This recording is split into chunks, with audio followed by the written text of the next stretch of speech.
All right, man. It's nice that we're finally doing this. Are you done crying? Cry. I won't lie. See, when I woke up this morning, and I remembered Timber. No, I saw a stat saying that he won. Is it like 4 out of 4 duels, 5 out of 5 tackles? Okay. 4 out of something ground duels. Basically, won all his ground duels, won all his aerial duels. And I remember that moment. Like, okay, he won all the aerial duels against Chelsea opponents and against his own opponents as well. Yeah. If he had left that header for Gyökeres, I don't think we would not be having to deal with all these loud Chelsea fans online. I even thought, see, trust me, if they had won that game, man, this will not happen. This show, not see, I'll Ibanez for the week, man. Guy, you won't know the duels, both against the opposition and against your teammates. You know what they say? You went above and beyond. That exact moment at the bar, at the futsal ETL stuff, watch party, when he jumped, guy, my mouth was like, "Hi, God." I know what's funny, yeah. Just like last season at Stamford Bridge, you guys had that one last chance, last kick of the game to win the game. Was it Martinelli last season? Yeah, at Stamford Bridge. Martinelli. Yeah, right. Yeah. Martinelli. So I think that's what it is. But it's not. Trust me, lightning will not strike twice. Because it's always you guys come to my house, draw, then I go to that and you win me. No. Oh, so not this season. You think bro. Emirates, you guys got it?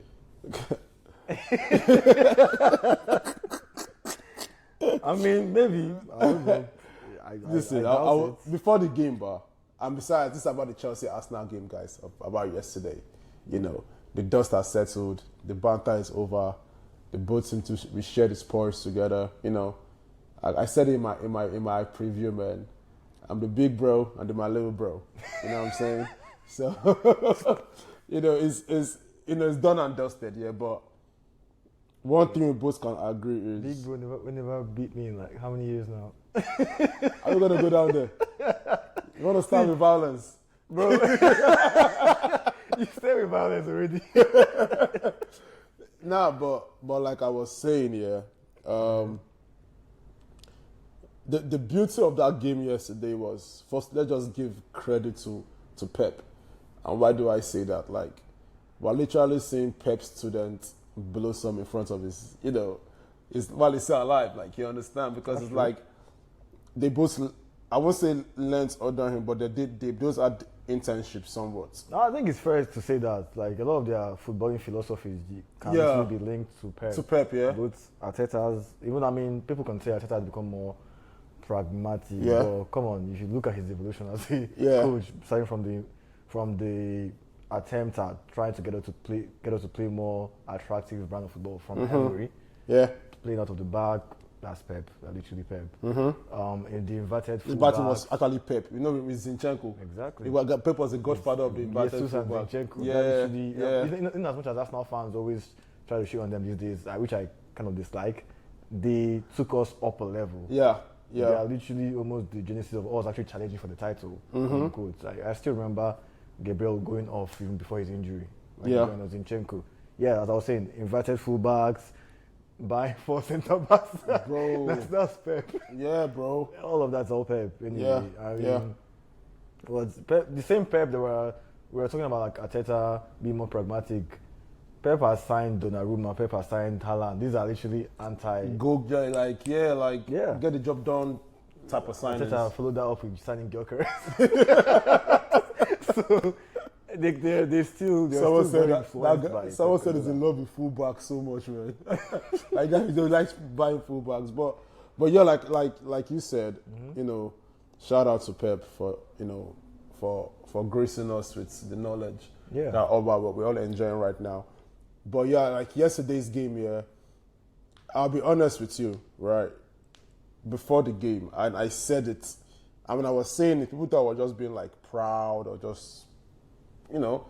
But I was like, when it comes to the team that knows how to beat the press properly, play with your, like, find spaces in the press. You understand? I won't lie to you, man. Chelsea is I won't say by far, that's but I'll say we're literally up there. You know, I think we can actually say I'm number one when it comes to that beating the press and, you know, finding space in the press. Look at the PSG game. Look at the Barcelona game. I was going to mention one game. What game? I don't think you guys fared too well. Which one? Bayern Munich. Nah, relax, man. Let me make my point.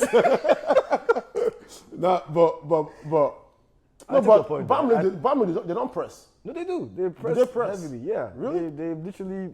Part of one of their goals against you guys, wasn't it? Like literally. Oh yeah. The Gusto mistake. Yeah. Yes. Oh yeah, you're right. But I mean that was like a one-off. That one game was a one-off. Like. No, I think you guys are very, very adept at playing out of the back. You have right, and this didn't just start today. This started from last season, right?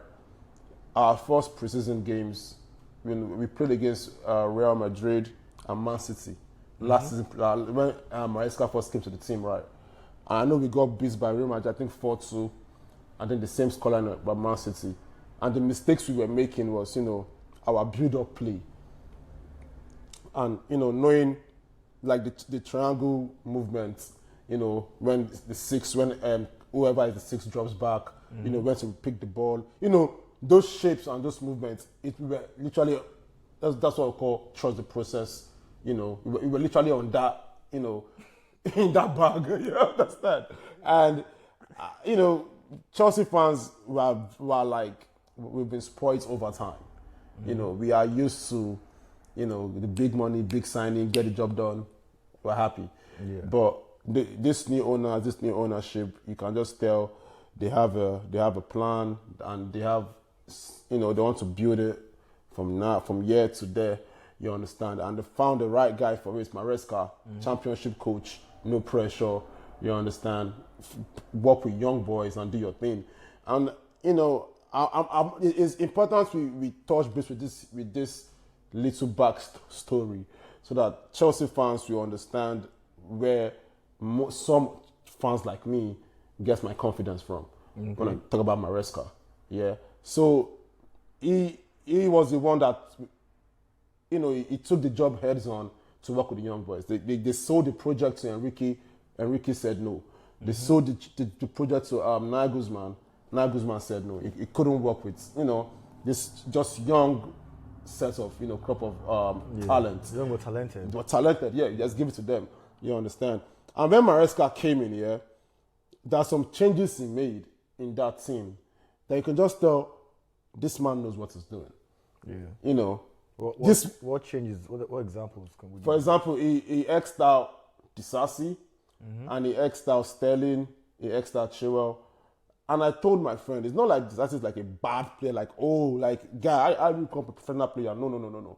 He gave us good games last season. Okay, some question, but against Man City last season, you saw the best of Disasi.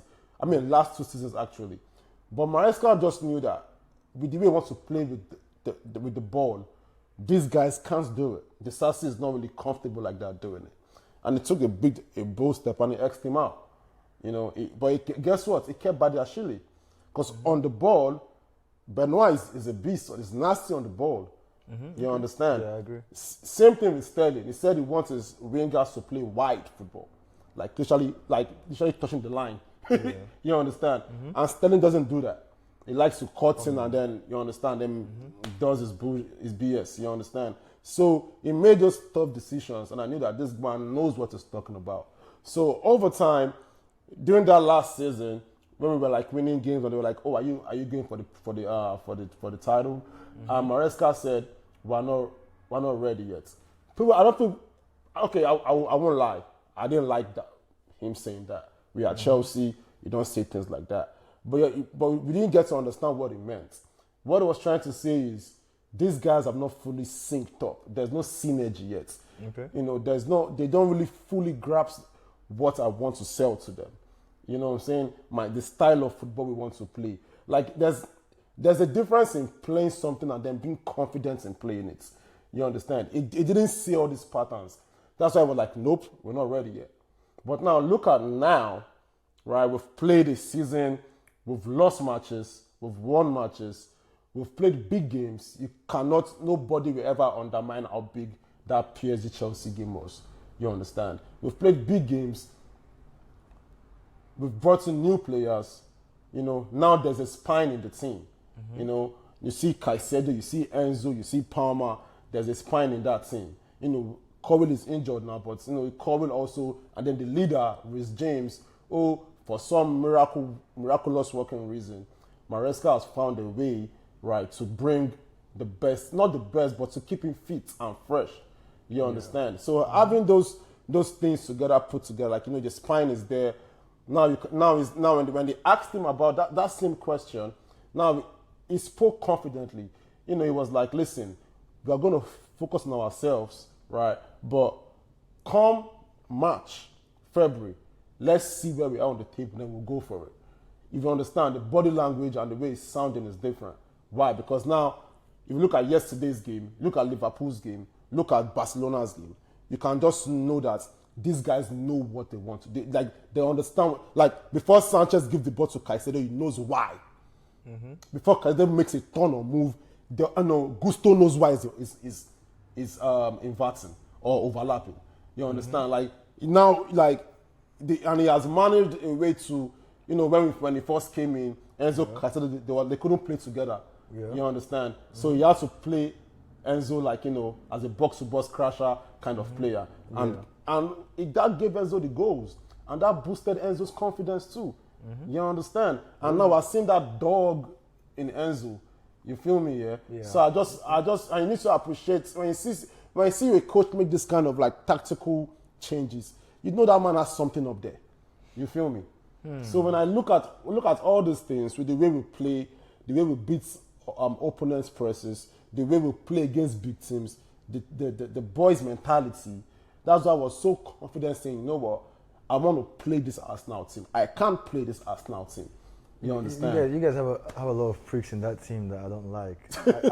I think that they're very talented, but just you rubbed me up the wrong way. That's why I feel like Garnacho was such a good signing for you guys. he's a freak. He's an annoying guy. He's very annoying. Garnacho, Caicedo, Cucurella, probably their chief. Enzo. I don't feel this boy. What's his name? Esteval. He should not be a Chelsea. Why is he a Chelsea? They have to be balanced. You have to balance the madness. This one I'll pray for them. They don't go crazy. Talking about Maresca, I remember Maresca from his Leicester, right? That was Leicester. Okay, yeah. Yeah, his talent was clear from because I remember watching one championship game when they were on that high. I don't know how many game winning streak they had, but I guess the persistent question for me now, because the way that team fell off during the second half of the season, I think they still won. They still won, Leicester, but the fall off was hard. Yeah. Now, if you compare that to what happened to Chelsea last season, so people were seeing that too. You're right. Because you guys started like a house on fire last season, playing swashbuckling football. In my opinion, you are playing the best football. Yeah, being on the season. Yes. In the league, that season. Yeah. The most attacking football, the most free-flowing football, even more so than Liverpool in terms of just entertainment. Yeah. Yeah, but then seeing how they fell off was a bit not too surprising from those who watched Leicester from his previous job. Sure. So now, I had it every for time me, for real, that's why I'm keeping a keen eye on Chelsea this season. I don't think I'm fully confident yet because they impressed me a lot last season too. Honestly, I mean, you guys finished a bit stronger actually. Yeah. But I want to see what happens, like you said, after Christmas. Yeah. To see what happens. I mean, I get what you're saying, and that's why the biggest game is our next game. The reason why I'm saying this is because I want to say how we're going to play. Because the question mark has always been when we play against smaller teams, they tend to respect us a whole lot. They park the bus, come and play, And then I've noticed that when we play against smaller teams, I don't know why, our build up is very, very slow. I don't know why it's always like that. If it's because of I don't know, because I feel like we put so many players in the box of the opposing team. Rightly so, because now they pack in the bus. You understand? But our build-up against smaller teams is really, really slow. And I feel like that's why there's always groanings when you watch us play Burnley, Wolves. You can just hear groans among the fans because the build-up is so slow and boring. But the Sunderland game. The Sunderland game also, too, you understand? Like, if we can be... I know, listen, to play this, the way we played against Arsenal, to ask for that week in, week out, it's a stretch. The amount of energy Chelsea specifically expends when they play against big teams is crazy. I've noticed. I don't know, this is really a Maresca thing, because I've always seen Chelsea as a team on form doesn't want to play. Like, if I think back from Bayern 2013 or Barcelona, you guys really thrive on being on the underdogs, right? The underdogs. Like, you guys thrive off of that. Like, I see with Man City as well. You guys know how to be an annoyance to teams that seem unbeatable. I see maybe those are the games your players, like, historically, you know how to get up for. Yeah, I agree with you on that, because even that PSG game, that was a driving factor. Yeah, everybody was like, PSG. So I was like, are you people crazy? This is Chelsea we're talking about. And it's funny because even the players said what actually riled them up for that game was when they came for like media functions. They already had the PSG players asking the organizers, like, where would they station the trophy? Those were closer to their fans. I'm like, you understand? So we thrive off the underdogs, and you know, if it's a final, see, if you don't take us seriously in the final, more deeply. You understand? So, but I want to talk about like the game yesterday, you know, holistically, you know, because the build up to that game was a lot. You understand? And like I said, I've told you why I felt confident. You know, the things I laid out. You know, and the build up of that game was there was a Caicedo Rice conversation. Even though we all agreed that okay, they don't play in the same position. You know, even Rice have said it, Arteta said it, Maresca. We all see it. It's obvious. It's obvious. You understand? Rice is like I want to say half box 8, half 6, box to box kind of player, and Caicedo is like in a deep line 6, but he also advances when he wants to. You know, because he likes to press and all that. There was a Cucurella Saka thing because Cucurella already locked up Lamine. You know, there was so many build-ups to the game. Is Timber the best? Battles. Yeah, it's Timber the best right back in the league. We're gonna find out. You understand? So, going into that game, I was like, I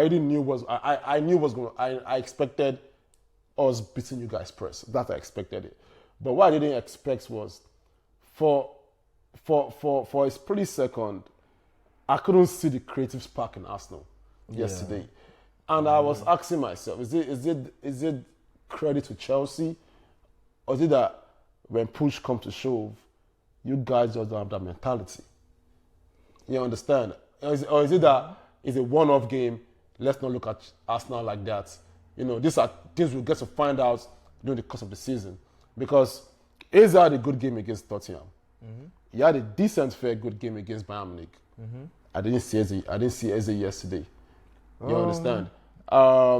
Rice has been the... Rice was good. Funny enough, people said Rice, arguably Ballon d'Or contender.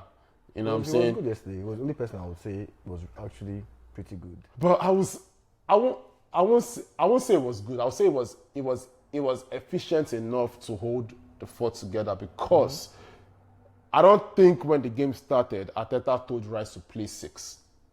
But the way the way game is now, as game day body like this, you have to switch. You understand? Because he couldn't play that box to box. He couldn't play that box to box. I mean, I was still seeing him like go forward and come back a lot. He's expended a lot of energy. He was running around trying to help attack, trying to also like put out fires. Yeah, doing the right thing. That's one thing I would say you can always expect from Rice, the energy, the industry, the back and forth. He will always do that. But did he have his best game?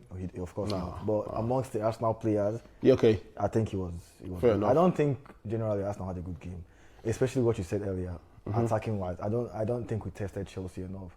why I wouldn't put that down to mentality is because this really wouldn't be our most. This is not our most high. This has not been our most high pressure game this season. To be fair, the Newcastle game where we needed to win to actually take advantage of people that lost. That was a high pressure game. Okay. And we are away from home. Okay. This one we are like how many points ahead? We were like 7 points ahead. 6. 6. 6 with me and then 5 with you. Man City. Yeah, now, but before that. Oh, before that it was. Yeah. Okay, yeah. It was 7, and I mean it was an important. Every game you should win every game. Yeah. But I wouldn't say this was more about bragging rights and like. Okay. Cause, yeah, and also this is the 3rd game out of a run of 3 games. I mean, you can say Tottenham game was easy, but before the game, it was not. Yeah, it was. The ceremony before the game was a tough game. It was a game we could sleep up. Yeah. It was a game we could sleep up. The Bayern Munich game, these are people that have been beating us for how many years since I was a child. True that. So that's a game that they did not want to lose at all. But personally, as a fan, I wouldn't even have minded they drew that game. Maybe just rested a lot of players and focused on Chelsea game. Because I won the Champions League, but this is not. We've won all our games Champions League. It wasn't that important. But these were 2 games that guess that the players put a lot of energy into. Okay. So this 3rd game, and Chelsea is this team you just don't want to face when you're not at your very best. And they looked lethargic. And a lot of that, Chelsea came out like crazy. Came out crazy. Energy in our faces. You know we missed the first. I think I don't know if I think we missed the first 5 minutes. They said Joao Pedro ran to you understand? Let me say something. I personally feel like if Saliba was there, that's not gonna happen. I feel like low-key this guy bullied. Okay. This guy saw the lineup. This Chelsea freak saw the lineup. Like, oh wait. It was clear you can't play. But see, kudos to them though. I think they held their own overall because the Chelsea saw them. Is it because Joao Pedro wasn't firing? Yeah, That wasn't firing, bro. He had like a clear cut, man. I think he had like 2 clear cuts, bro. But they weren't released. That tackle, Hincapié a slide tackled. Was it the guy who was like, was it Neto? Neto. Yeah. At least I'm proud that they were not intimidated. Okay. Because Chelsea was trying to. We were trying to. Yeah. You could even see. I feel like Madueke was probably intimidated, man. The guy. I mean, obviously it was good. No, but this thing is, we knew it. We knew it. I don't know if it's an Argentine thing or it's just Enzo being Enzo. You know, if you give up that sneaky vibe with the team and you leave us. And you come back there. That's fair play. You're gonna take it because I don't blame them. He gave it to Messi. Messi Mount gets it like a daily dose every time he comes to Stamford Bridge from Enzo, and I knew he was gonna do that to Nani Madueke. But beside that, beside that, when I saw you guys were bringing in Madueke, I'm like Nani. Yeah. I'm like, at that point, I'm like, this game is done and dusted, but I can't lose this game. I don't think that was a tactical sub. I think Arteta was just trying to save face. Yeah, to keep it 11 versus 10. Okay. I think it was a fun by the yellow card. We got like 6 yellow cards. That was crazy. But anyway, what I was saying? So I don't think it was a mentality thing. I'll put it down to maybe that's more convenient because of course I don't want us to not have the mentality. But I've seen us be under pressure several times, even the last couple of seasons, and we have showed that we have the capacity to like respond where we need to in certain games. Like I can even mention. Not going to say certain games. No, in certain games. This season so far, like if we had lost to Chelsea yesterday, that would have been diabolical. They did not want to lose. You could see that much, regardless. But is it a thing of it? Is it a thing of they don't want to lose or? No, why should you lose? It's just like no. Let's be honest to ourselves, man. Okay. It got to a point. And you need to ask a neutral this. It got to a point at the course of the game. You will not believe for a second that it's a 10-11 game. No, that's true. You understand? That's why I pointed out the fact that they from the get-go they looked lethargic. I would admit that Chelsea looks like the team with more energy. Yeah. From the minute one. I'm not. They didn't look as That's why I'll credit Rice. He's the only one who looked. Try. The people we brought in, the subs we brought in, who are supposed to inject that energy, team, they all look.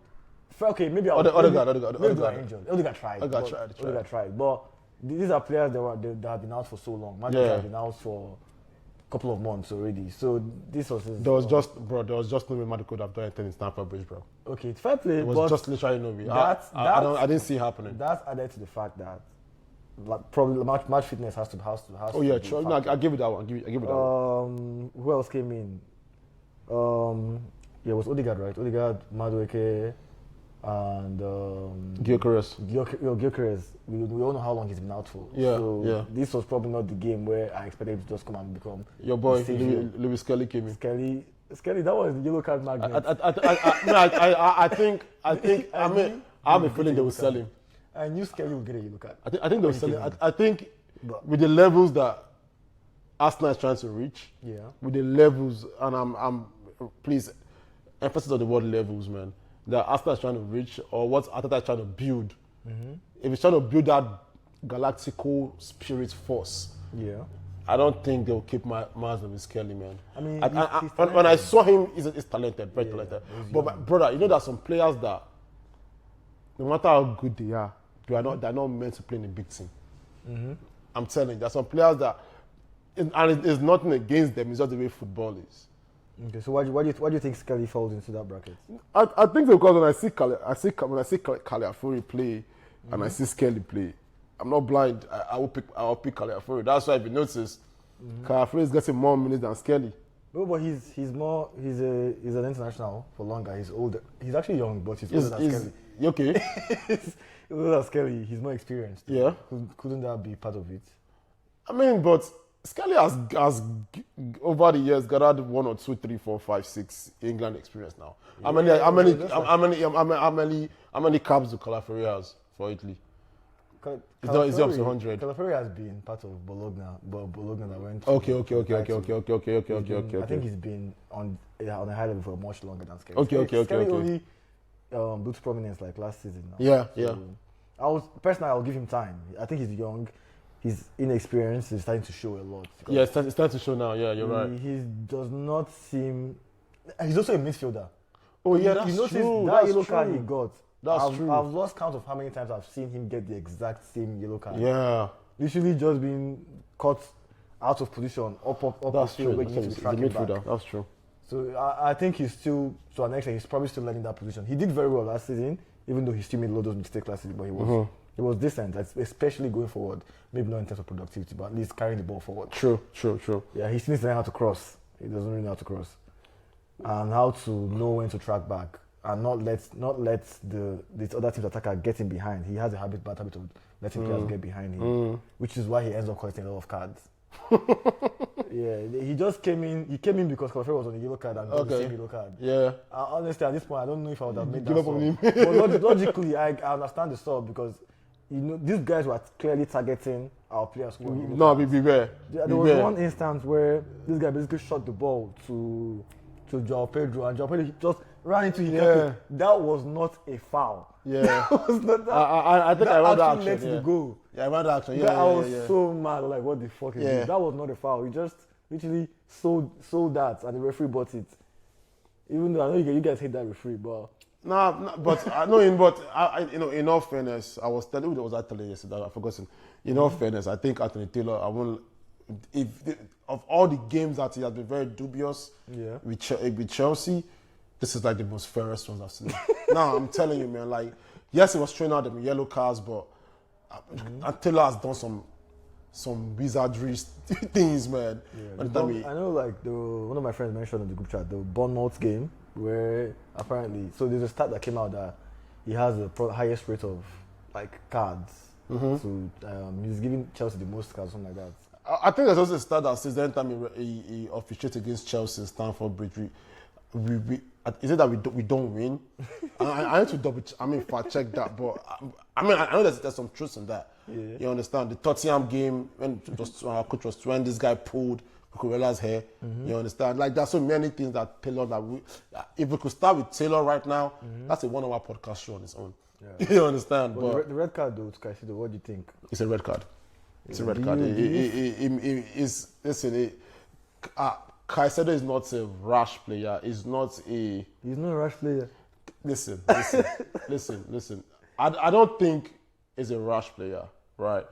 Okay. He's a kind of player that he thrives off making tackles, interceptions, pressing and all that, right? What happened yesterday was just he mistimed it. But I've seen that same tackle not get punished multiple times from him specifically. That same. But I remember this Tottenham player. I also remember Gravenberch. I remember this Newcastle player as well. He had the same exact tackle. I think what caught the eye of VAR was just how high his toes were. I've seen him do that before. But that's how I feel like. Listen, I don't want to buy into the idea that he's a rash player. You know what I'm saying? Because the thing is, he's been successful. No, he's arguably the best DM in the world. He's the best. Yeah, it's not. That's not. Please take that word arguably is pissing me off. It's not like arguably. He is the best. He is the best DM. I can't think of anybody. Like, let's be for real. Yeah, like DM. I'm not saying best midfielder. I'm saying best DM. Like, what do from his six? From his six is Caicedo. Which other DM would I even compare? What's it called, Vitinha? If Vitinha really is six, I would say Vitinha is one of the best midfielders in the world. He's one of the best. Yeah. I will agree with that. But if you want a six, like like a proper six, like what a six should do. Of course, Caicedo. But I'm talking about his tackling. I think he's developed a reputation for actually leaving something on the opponent.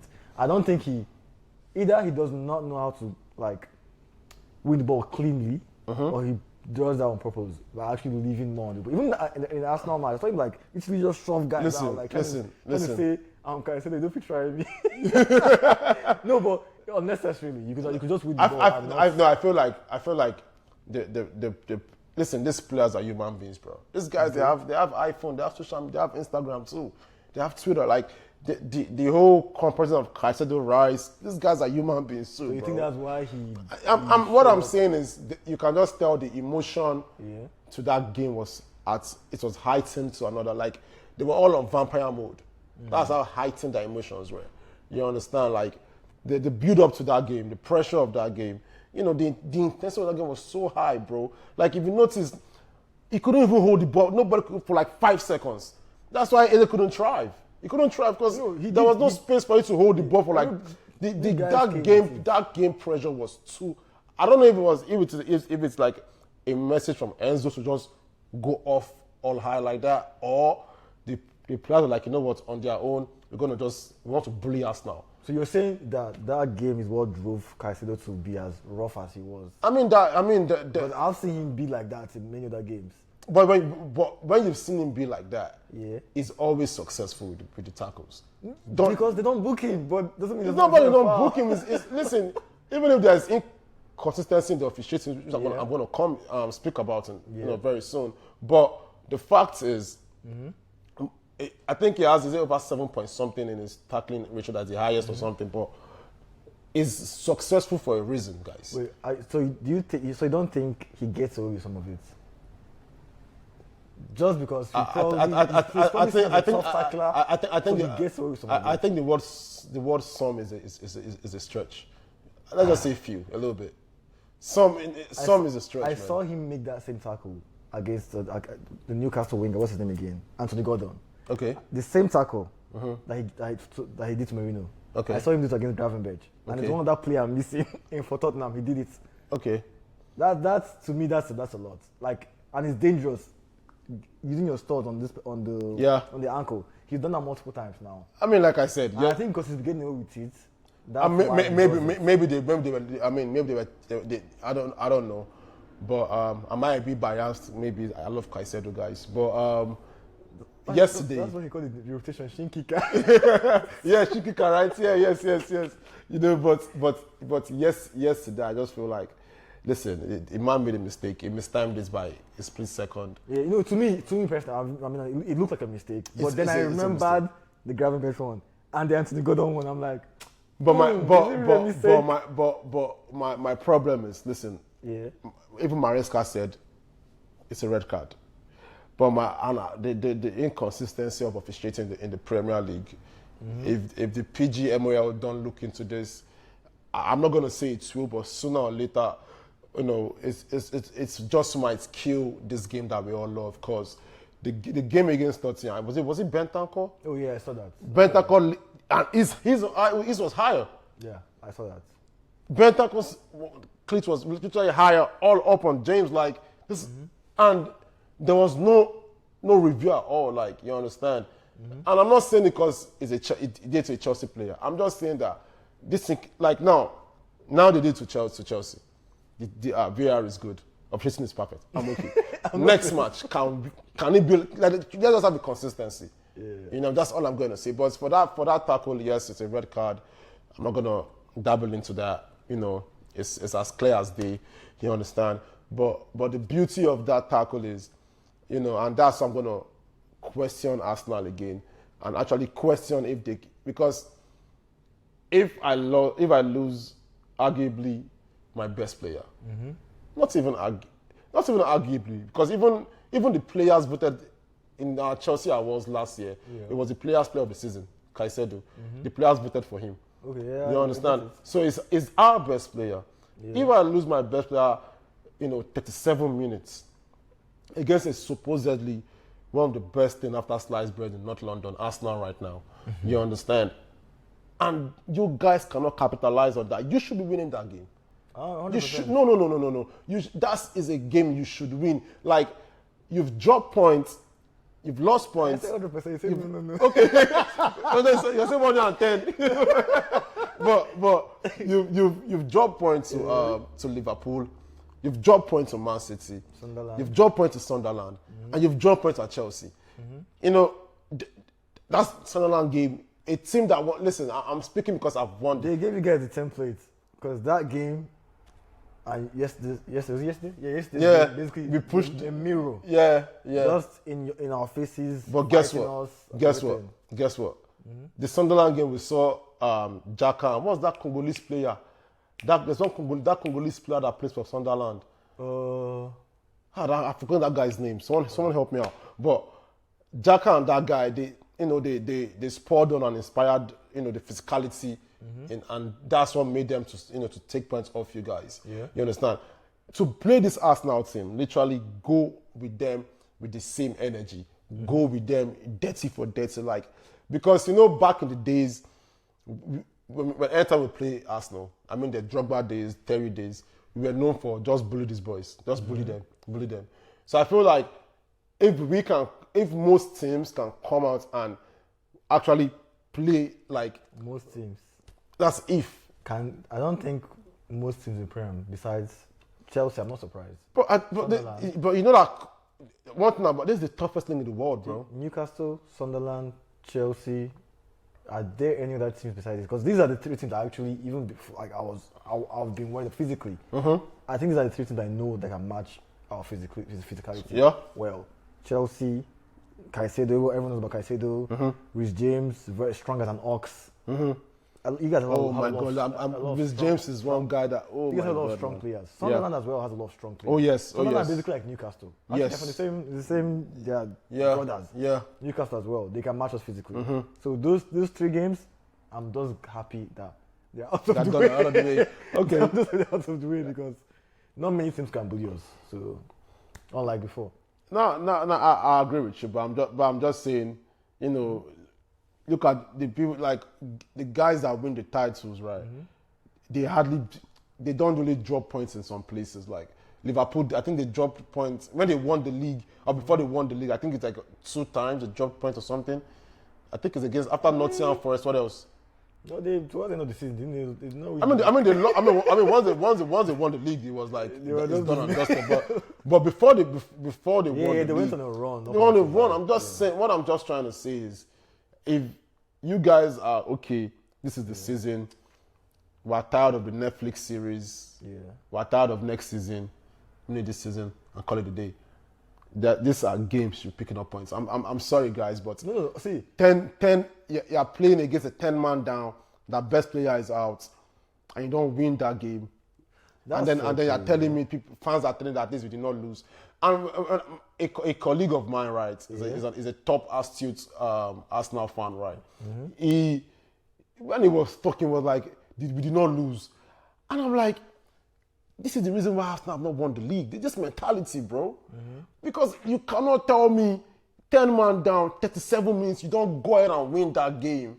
And you're telling me we did not lose. You dropped 2 points. And I'm telling you, man, the league is so funny. This is December. Okay, we're going to play 3 times in a week. You know what makes it less annoying? What? That you guys are actually top 3. If this was Chelsea in 6th last season and we faced you guys and dropped points, that's probably a lot more frustrating. But the fact that at least we maintained the 6 points gap. Okay. Personally, I think you guys are going to be thereabouts, top 3. City still a bit inconsistent. Inconsistent, yeah. So if I'm going to drop points, I might as well make sure my opponents are not picking up the points. Okay. So it's less annoying. Also, these are early days. These are still early days. Now they're early days. No, I've been saying that they're early days. Your friends are saying that it's early days. It's early days.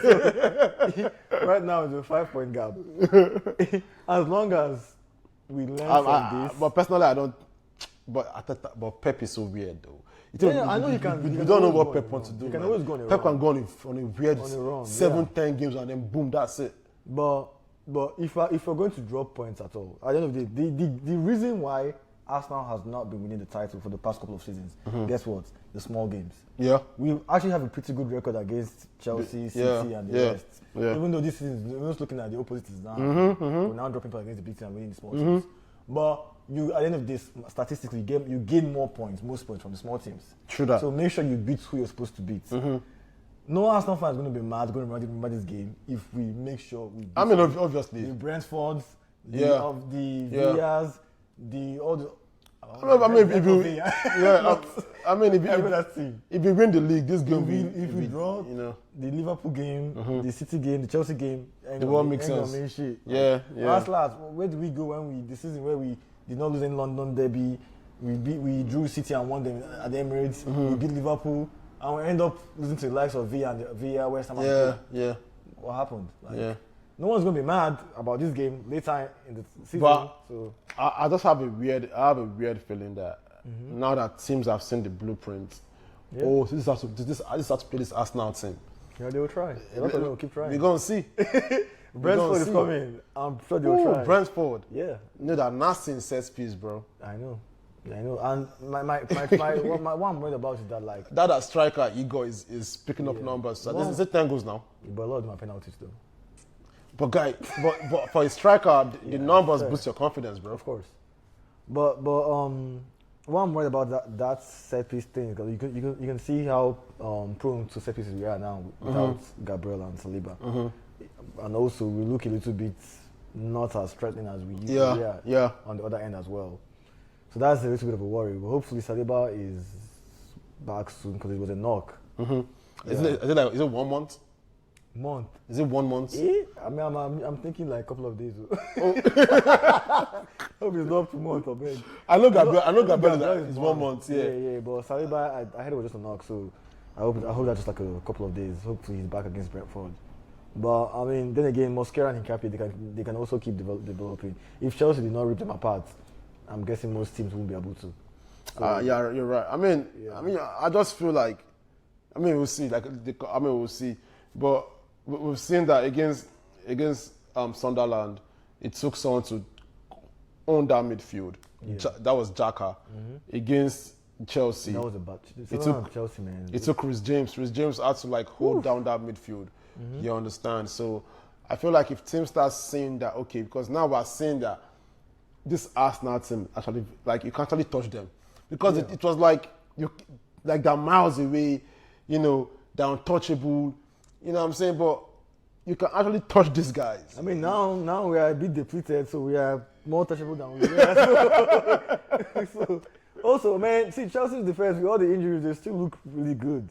Yeah, listen, I always be like, oh, injury don't matter, you're a big team. But if we're to be fair and for real, yes, even if I have been able to win games without Palmer, I would want to have Palmer in that team. Yeah, of course. Because imagine I had a fit Palmer in that team. The spaces that was there yesterday in that midfield, when Eze and Zubimendi were not firing, if I had a Palmer in that midfield, the space would be there, and I would open up Rice. I know they played Reece James there because of to match Arsenal's physicality, and that's why they played Enzo 10. If Palmer was fit, I'm guessing Enzo gets relegated to the bench. No, if Palmer was fit, we'll probably play Palmer on the wing. Oh, okay. Yeah, I think that like the way we played against PSG. But the thing about it is, like against PSG, right? Yeah. Palmer on paper was on the wing, but he had a free role. Like he was like an inverted forward free role type of player. It was Gusto that was running down that wing. You understand? So what does that do? That gives us more numbers in the midfield. Because I know that Maresca always wants to dominate the midfield.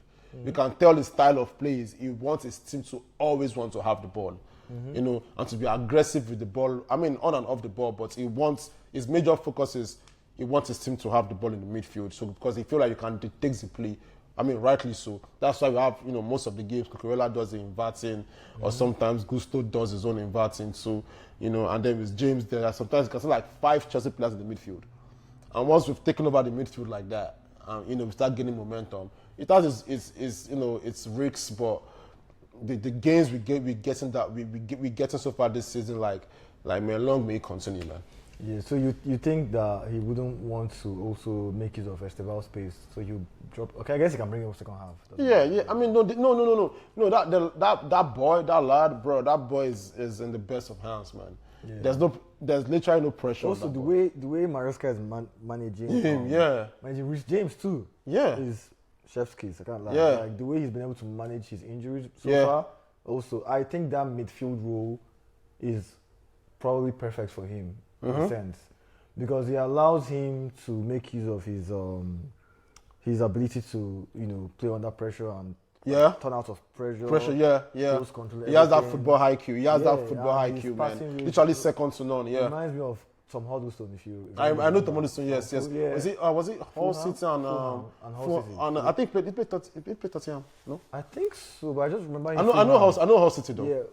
But that his ability to spray the ball, yeah. Don't get rid of Huddlestone. Yeah, I know. I remember him very well. He's so good, and I think also playing midfield is almost perfect because then again, because of the kind of energy. On the right back, you have to run back and forth. That might understand. Yeah. So playing the central area, you're leveraging a lot of his technical. Yes. So that's top class. I saw a tweet yesterday, that someone said, was it Jody Morris that? Yeah, Jody Morris. He said, if fit Reece James is world class. If fit Reece James playing, and people don't understand that this guy actually plays midfield. Yeah. As when he was at Wigan Athletic on loan, he played midfield there, and it was Wigan's when he did the end of the season player awards. It was Wigan's best player. Then it was season 2021. I don't know. He said at the Dreads. Reece James. Then when he came back to Chelsea, I think under Lampard, he started playing his right back. So this guy is a. I don't know how to find the perfect adjective to describe him. You understand? But his IQ, his body, the size, the height it was just meant to be a footballer at the highest level. He's a baller. You understand? So and he showed it yesterday. And now the beauty of that performance yesterday is now I'm seeing a leader in Reece James. Yes. You understand? And I feel like that's the kind of game John Terry like, yes. I think he has always been a leader, but now you're seeing him show that leadership on the field of play, on the pitch. Hasn't he always been a leader? Because why make him captain if they didn't? I won't lie. I feel like that captain was just, PR, academy player, and he was playing very good. And I feel like to hold him down too, because we were hearing rumors one time of rumor. You looking at him, I don't know how true that rumor was, but I just feel like. If you look at Chelsea captains over the years, Marcel Desailly, John Terry, Weiss, Aspiculeta, these are guys that it's not just shouting just for shouting's sake. You know, they command the culture of Chelsea. They understand what, you know, what Chelsea really, like, you know, they really depict Chelsea like in every form, you know, on when they are playing, when they are not playing. You know, they just show that Chelsea character and that Chelsea spirit. And I feel like we're just a little bit too reserved, you know. And even Maresca said it last season. He said he would love him to be a little bit more. Speak up more. Yeah. You know, because look at yesterday, right? He wasn't just shouting. You could see him telling players, giving out instructions, calling this one, you there, you there. You understand? He was going to the referee now. No longer being shy, like he's telling the referee. Basically the assistant referee. Like it was, yeah, like that's a leader. That's someone that you be like, yes, I will go to war with this person. And when you see him making those runs, dictating down midfield, gliding past players, you know, bodying players, winning tackles. Now he's playing on the pitch as a captain, and also without the ball, is, you know, coordinating play. You know, that's right there is Reece James at his best, not just with the ball, but as a leader. You understand? It's like I was seeing a reincarnation of John Terry there. You understand? What I would say, because, you know, for someone who's been in and out for so long, of course that would definitely affect his leadership, his ability to express that leadership, that leadership style of speaking out, telling people what to do. If you're not always going to, if soldiers don't see you, actually, if they don't rate you well enough, or they've not seen you fight or come out to the battlefield, it might be hard to gain that respect. Yeah, I feel you. But like now that he's been fit for a long time, and people are seeing him play, he's showing his qualities on the pitch. It's probably easier for him to express himself now. You might feel like, how will I tell this guy what to do when I'm hardly fit, I'm hardly on the pitch again. You're right. But now, like, I'm always playing. If you keep playing, your confidence grows and you're able to, like, you know, express yourself more. So. The beauty of that performance yesterday is that now, normally as a captain, you know, every player is obligated to listen to you. Yeah. But that performance, that spirited performance, you can just tell that now he owns that dressing room. That's the resident dressing room now. Yeah. You know, they will listen to him now. Enzo will listen to him now. The guys, because like they actually saw him. I actually saw him putting out his leg where I'm like, Jesus Christ, Reece James, no. Like, you understand? Like, you can see him like now he's throwing his body out there, throwing his leg, and that will gain you. And once your team can be like, yeah, that's my captain, that's my leader. He was a leader yesterday. In peak condition, clearly. This guy also seems to have grown leaps and bounds in confidence. Caicedo too. He also speaks up a lot now. Yeah. Unlike early days in Chelsea. Oh yeah. So, he's looking like one of the leaders. Yeah, he is. I mean, he is. Enzo said it last season. So Maresca, he said, you know, Caicedo, Enzo, James and Kwa, all leaders. You know, but the way Caicedo plays, already that's a leader. That's the way leader should play. You understand? He plays for the team. He puts his heart out there for the team. You understand? So yeah. We can say, and is he the captain of? Is it Colombia? So they have a. Is it Venezuela? What is Ecuador? I saw the argument because there was a game where Hincapié was captain. So apparently they have a rotational captaincy in Ecuador. Yeah. Okay. Their main captain is Valencia. Valencia, yeah. Yeah. So is it that striker, right? Yeah. Okay. Caicedo, Hincapié are part of like the leadership. Group. So I saw the fight between Chelsea fans and Arsenal fans on X. Where there was a match where Hincapié was captain. They were like, Caicedo's not even captain of his team. So someone replied to another game where Caicedo was captain. So I looked it up, so it looks like they rotate. Okay. Yeah, he's been captain a lot. Another person I want to mention also is Malo Gusto. And the reason why I want to say that he was amazing too. Is because, you know, and this is where I have to like give my shout out to Enzo Maresca, because Maresca he sees what we don't see. Like, listen, we're just fans. What we watch is the game and maybe sometimes the training sections that they allow us to see. You understand? You don't know what Maresca is saying, this guy. Like last season, when we were having a poor run of form, you know that December, January, early February, where we were having a poor run of form. And then the media was trying to single out Gusto. You know the English media, right? They're like, oh, it starts in crossing is bad. It starts in this is bad. It's not giving out numbers and assists and stuff like that. And Maresca said, for him to play a style of football in Chelsea, it needs gusto. And I didn't really understand what he meant. I feel like he's just trying to boost the players' confidence. But my God, this season, Malo Gusto, there's that dog in him, bro. The sprints this guy makes in game, I don't even know his position anymore. Like, the game against Liverpool, bro. That was Gusto's awareness positionally in that game is what created that Caicedo's first goal against Liverpool. Like, is him bumping as a fullback, him inverting into the midfield, him playing the midfield, like him also adding numbers to press. Like, he has become a very vital player for Chelsea.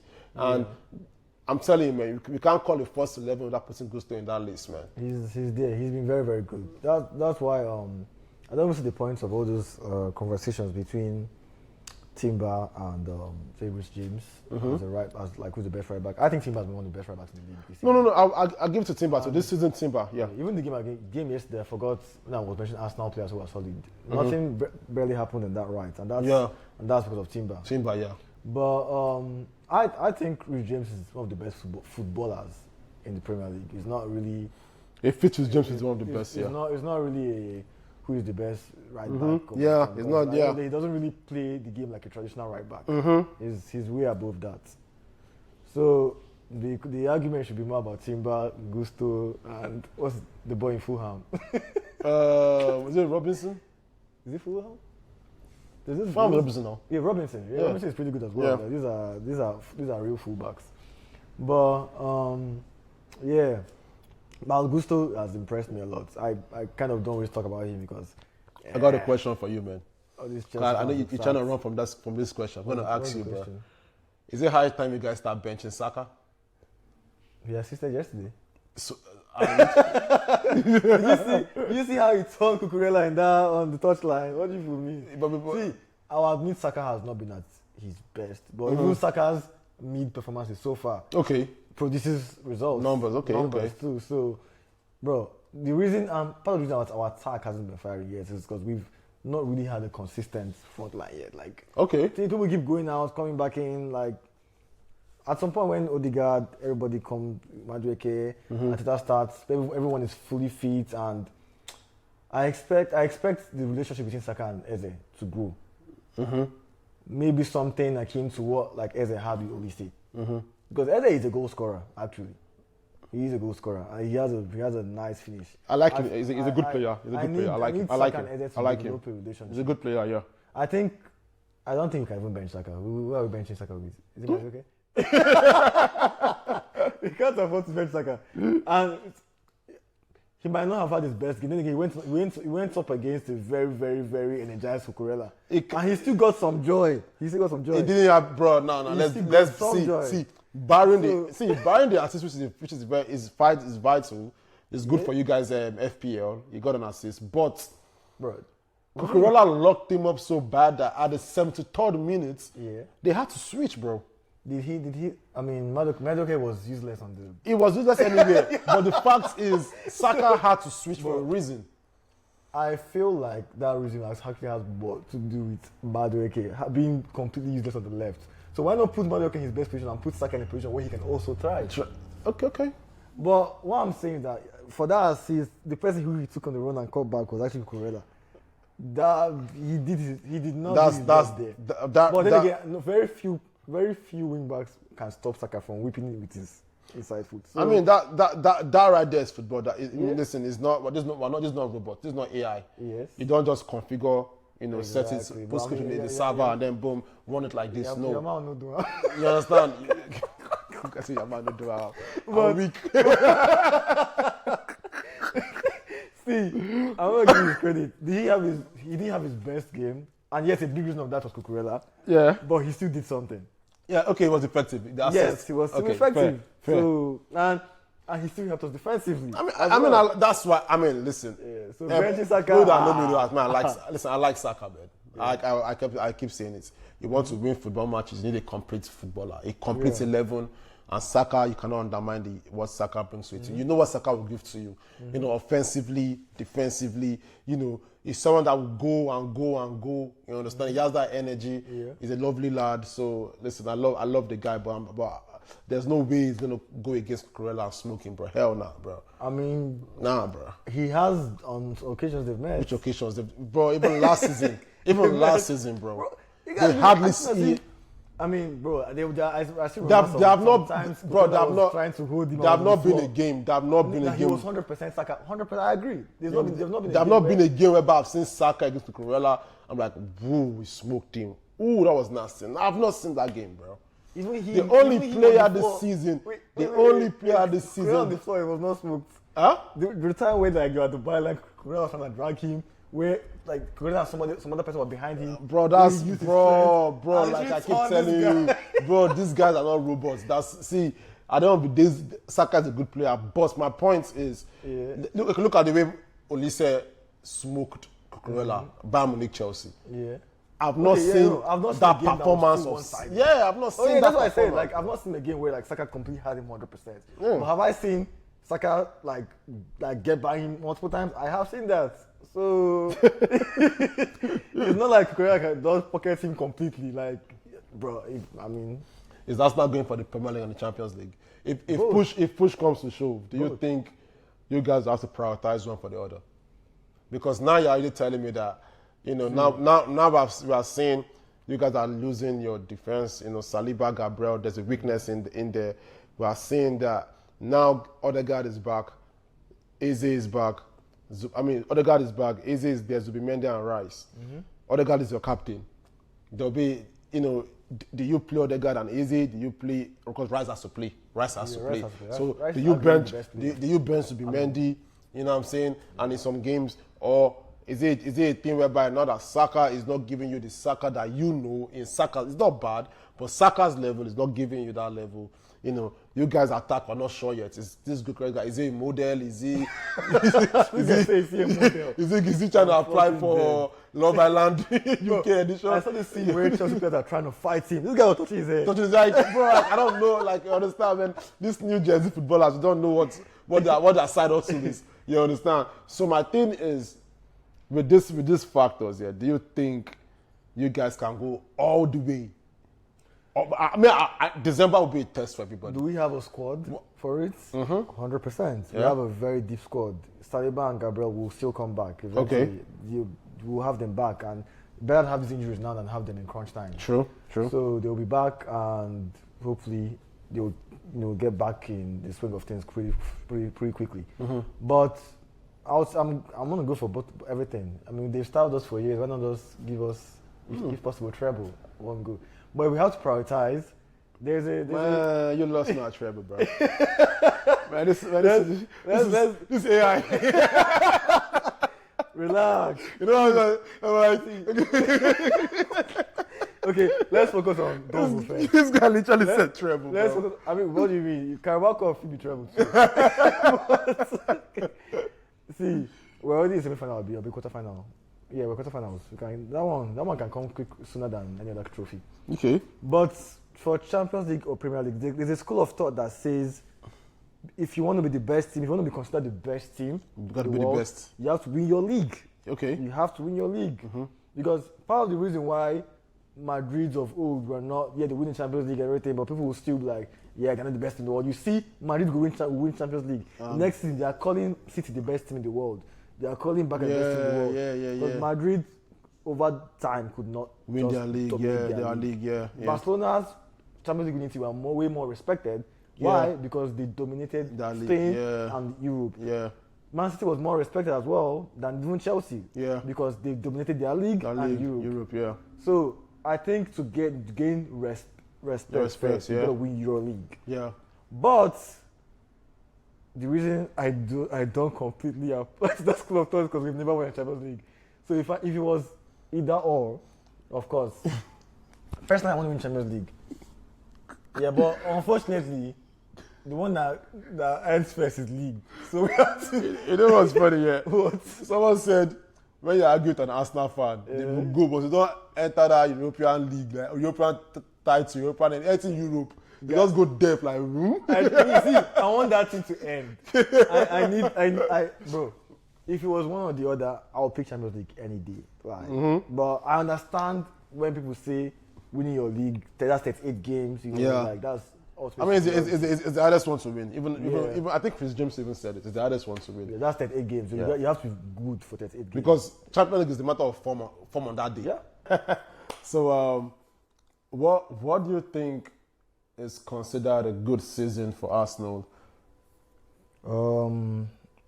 As long as we win one or both of either the Champions League or the Premier League. Okay. That's acceptable for.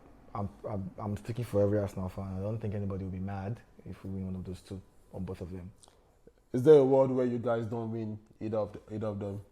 Of course, a world exists, but in Arsenal, the world exists like that. It's not far-fetched. That world do exist. But that would be a crazy world indeed, and that's not a world crazy things any Arsenal fan would want to exist in.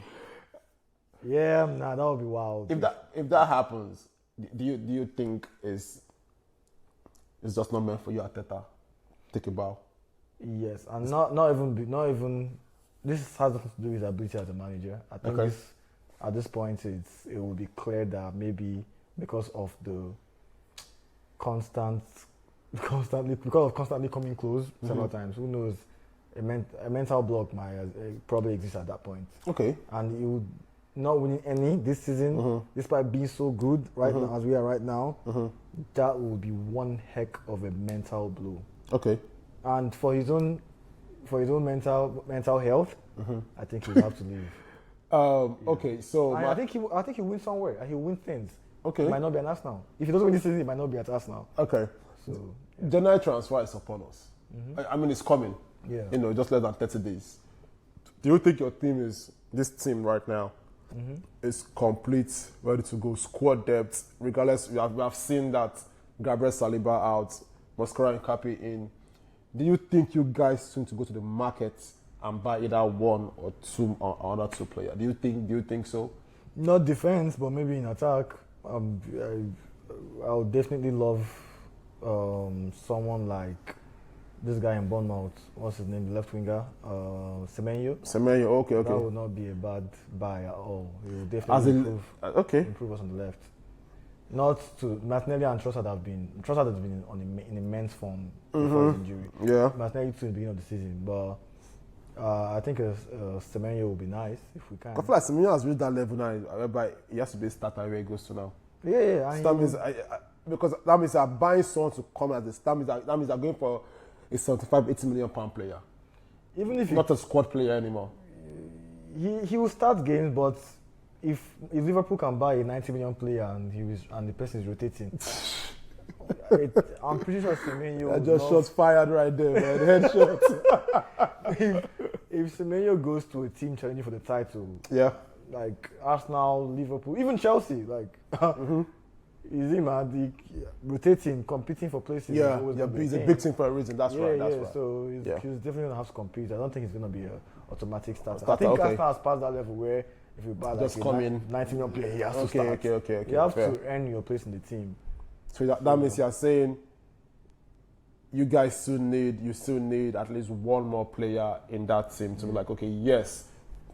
I won't say it's a need, but that would be like an improvement. We can always improve. Fair. But as we are right now, no excuses. We are good enough. We should be able to win everything. Okay. And not everything, but we should be able to win either the league or the Champions League or both. Okay. So, but yeah, Semenyo is not why we know win the league, I beg. Okay. But if he comes to our team, of course. Because Arsenal fans are very, very. You guys are the most delusional guys to ever exist in the world of delusion. Chelsea. No, bro, no. I think what lost me. Mason Mount is the best player in the world. Wait. See, there are some things someone will say, and even it doesn't make sense. I'm like, okay, I can understand why you're saying it, but I don't know why. I don't even know this guy from AFTV, Ty. Okay. There was a game you guys lost, right? And that was the period that the Queen of England died. I swear to God, Ty said because the Queen died, there's a reason in the mental behavior. The people are feeling sad. Bro, one other guy also, one time also, I think you guys lost the game, right? It's an AFTV guy too. He said, look at the weather today, man. The weather is bad. Bro, I'm like, you guys just create something to say, bro. But now, man, listen. I cannot defend some people, but there's no, so let's carry on. Now, I mean, I feel like for the sake of football, I don't want you guys to win. Wow. But for the sake of football. For peace in the world, for sanity. There's so much going on right now in the world, man. You don't want that added one inside. You understand? But now you guys are playing good football. Mm-hmm. You know, football don't the game bottom line, like they say. Okay. You know. Let's see how long or how far you guys can go. Mm-hmm. And yeah. Okay, so for Chelsea right now, given that you guys finished 4th last season, mm-hmm. what would you see as progress this season? We didn't just finish 4th last season. I won the club. There's some things in the league. See, I'm moving forward. Next time I come here, I want to see like a golden chair. You understand? Not for me alone. I feel our achieve what I'm looking for this season. Mm-hmm. And to be fair, man, if I do have I'll answer this question on the fact of all things being equal, my team is complete, my squad is complete, no injury. I'm challenging for the title. Mm-hmm. Quotes challenging, I'm challenging for the title. Yeah. You understand? Like, you know, putting pressure on that top 2, top 1, whoever is, I'm challenging for it. Mm-hmm. You know, the Champions League is, I feel like that's a different competition of what's put together. Yeah. It's not based on your form in the league, it's based on, do you want it? Go and get it. Mm-hmm. You understand? Yeah. So, but I'll just say, go for the title, challenge for the title, and probably progress far in the Champions League. Okay. And also, I need a domestic trophy. So even if it's FA Cup or Carabao Cup, I need a domestic trophy. At least I feel like this group of players need to have their hand on a domestic trophy in England. Mm-hmm. Because we win titles, but we never win it. This group has not won in England. So I want them to, I would say, challenge for the title, but win a domestic trophy. That's and then go, how far can you go in the Champions League? And I think that's me being fair. But as a sports Chelsea fan that I am for over 15, 20 years, the treble. If I say the treble, that's not weird. If you say it, that's AI. But yeah, man. Well, we'll see. No, but I'm pretty confident that Arsenal will win one of the big ones this season. I'm pretty confident. That's what's up. We'll see. Well, anyway, so you guys are playing Leeds, and I'm pretty sure you're confident that should be, I won't say a walk in the park because it's in their home. Mm-hmm. But I know, like, we had a conversation earlier, and you felt that the fact Daniel Farke is going to, like, push his team to actually attack mm-hmm. and, go at Chelsea. Yeah. That would, negate the issue you felt Chelsea had in terms of passing the balls through. And mm-hmm. So mm-hmm. because of how Leeds play, there will be a lot of spaces for Chelsea guys to take advantage of. Yes. And for someone like Palmer, if he plays too. Yeah, like I said earlier, I feel that I have a feeling Maresca will play Palmer. Okay. Palmer has been fit. He has been fit. Match fit questionable, but he has been physically fit to play a football match. Yeah. Right. I feel like Maresca will play because now it's Leeds. We mm-hmm. should be beating them on paper. Yeah. You understand? Coming off that spirited performance that the team played, the team should be in a good shape. Mm-hmm. You understand? Daniel Farke is not a defensive coach; he's an attacking coach. Yeah. He has Noto. He has Dominic Calvert-Lewin. Mm-hmm. This former Chelsea player Ampadu is their captain in the midfield. Yeah. They have their Sturridge, that defender has been there for like how many years. So they're not new boys mm-hmm. in the Premier League. They have 1 or 2 experiences here and they're a good team. Yeah. You understand? It's the Premier League. There's no easy team in the Premier League, bro. They will come out and play. See what they did against Manchester City. Mm-hmm. You understand? They don't have a good defense from what I saw. But they can come out and if you allow them, they will give you one for your money. Yeah. But with the way we play, like I told you, even opposing teams know this is how Chelsea will play you, man. Regardless of the emotion or the game, of what we're gonna play. We have our style of football. We build from the back. We have our inverted midfielders.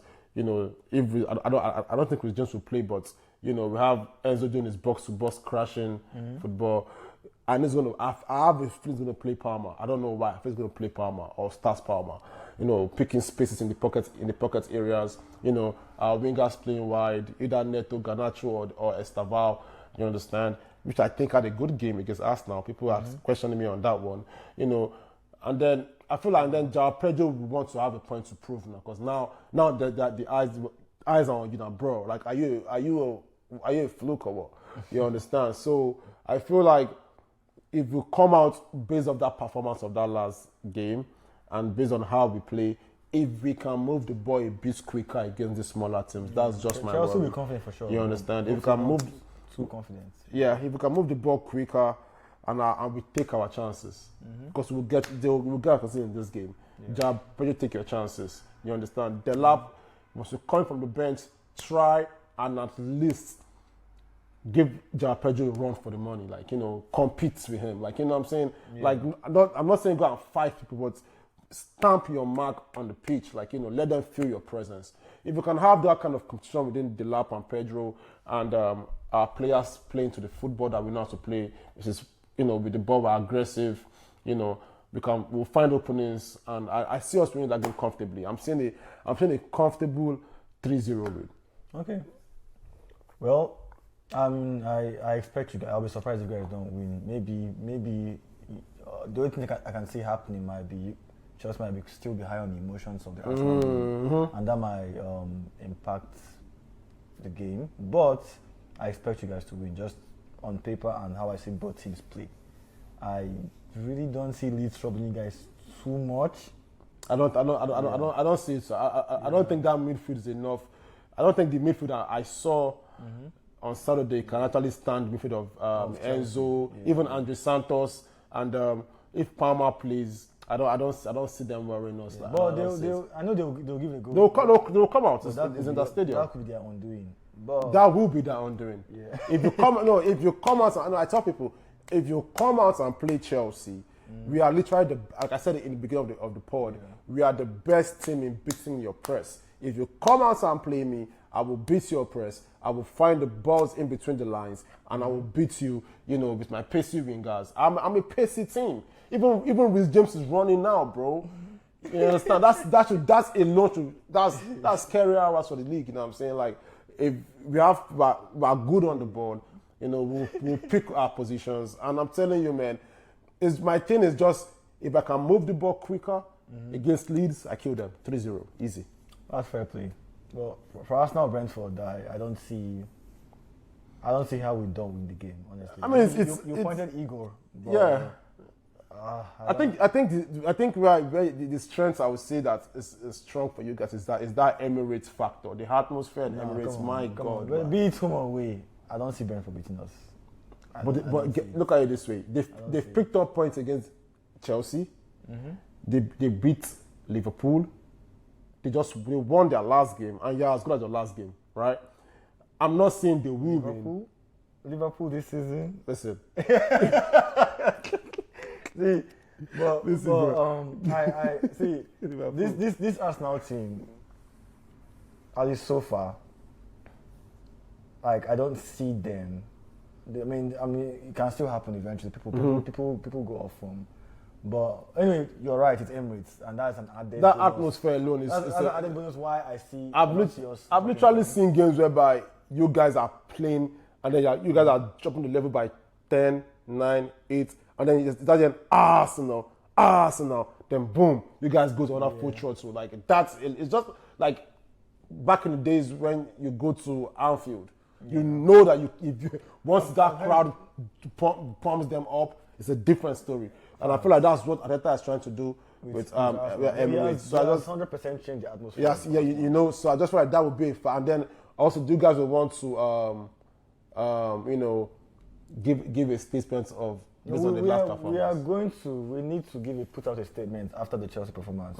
That's also why I don't see us dropping points. Gyökeres will probably start, and he needs to get his goals. So he's going to be fed. Hopefully, he actually it's because he has really not impressed me so far. But he helps us in terms of creating more space for our wingers, like I pointed out earlier. Yeah. So he's probably going to start to get him up to speed and to help him get his goals. His Emirates, he'll have more chances to score than he had against Chelsea and some other big teams. So this, I mean, where's Brentford in the table? They should be in the top 10. Or if not, probably that kind of mid-table 11, 12, 13. Yeah. He will get chances to score. Hopefully he scores. Saka, I hope they rest Saka, but I still Arteta starting Saka just to make sure that you're in the game, yeah. So, but even if we score a couple of goals, they might take him off early in the second half. Will Rice start? Rice is another person that needs some rest, but he'll probably start.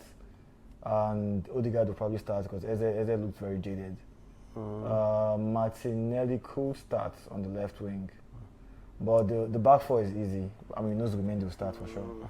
Mosquera will start at centre back with Hincapié, except Saliba is fit.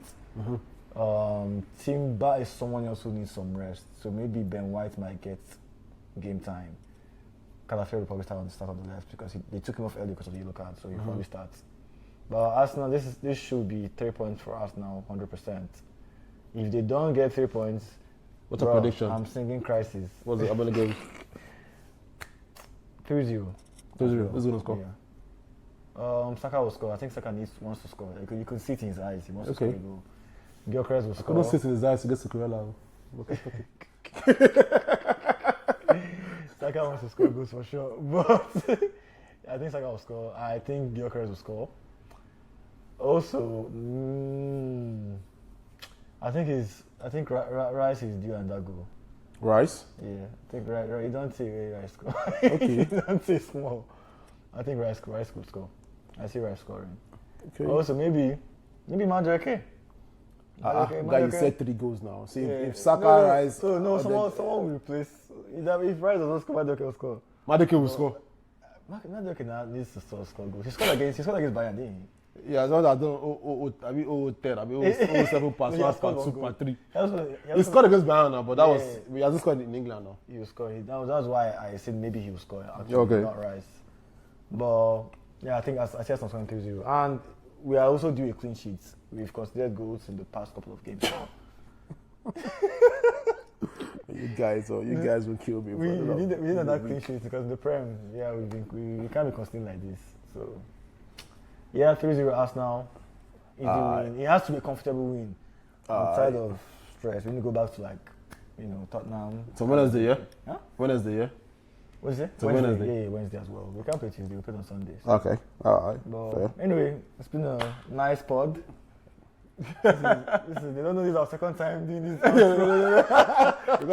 it out. The cameras actually dead, but anyway, bros, for the nice podcast. This is Soccer Takes with AK and 5 Aside. Yeah. The next time I come here, Chelsea's off the table. Peace out. Alright, guys. Up the Chelsea, baby. 5 Aside.